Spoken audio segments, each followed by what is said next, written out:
उत्तर प्रदेश के बदायूं में राजा सेताराम सिंह का शासन था। वे एक न्यायप्रिय, वीर और दूरदर्शी शासक थे। उनके 100 पुत्रों में से 5वें पुत्र का नाम राव सिंहा रखा गया। उनके जन्म पर महल में आनंद का वातावरण था, लेकिन नियति ने कुछ और ही लिखा था। राव सिंहा के जन्म के समय राजा ने महल की दासी को आदेश दिया कि वह सही समय दर्ज करे ताकि ज्योतिषी से भविष्यवाणी करवाई जा सके, लेकिन दासी यह कार्य भूल गई। डर के मारे उसने गलत समय लिख दिया। जब ज्योतिषी आया और उसने यह समय देखकर गणना की तो उसने भयावह भविष्यवाणी की, इस बालक का मुख देखते ही पिता की मृत्यु हो जाएगी। यह सुनकर राजा सेताराम भयभीत हो उठे।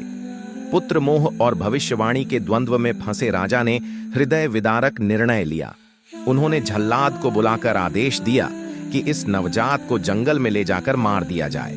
संघर्ष मध्य झल्लाद नन्हे बालक को लेकर घने जंगल की ओर बढ़ा, लेकिन जब उसने मासूम शिशु को देखा तो उसका हृदय पिघल गया।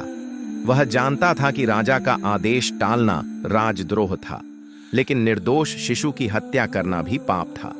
आखिरकार झल्लाद ने बालक को जंगल की एक गहरी गुफा में छोड़ दिया, जहां एक शेरनी अपने नवजात शावक के साथ रहती थी।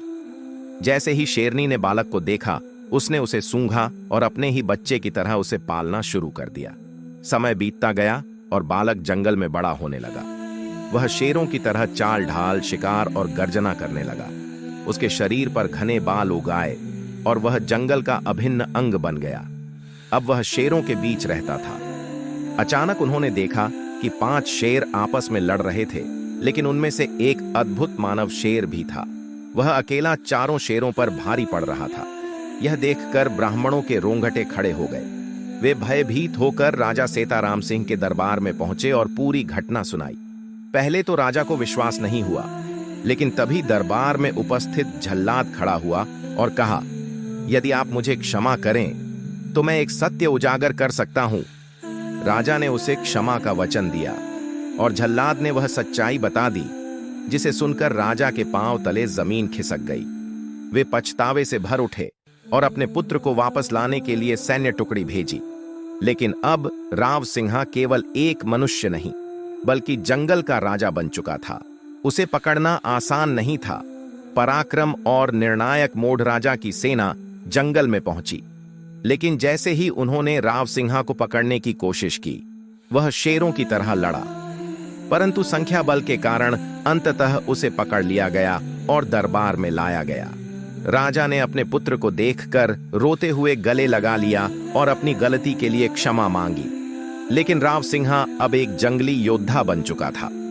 उसे इंसानी समाज में ढालने के लिए विशेष शिक्षाएं दी गईं। धीरे धीरे वह शक्तिशाली योद्धा और कुशल प्रशासक बन गया।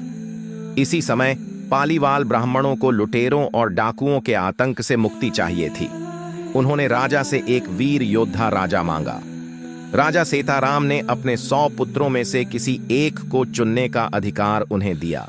पालीवाल ब्राह्मणों ने बिना किसी संदेह के राव सिंहा को राजा चुना। चैनल को लाइक करना और सब्सक्राइबर्स करना न भूलें।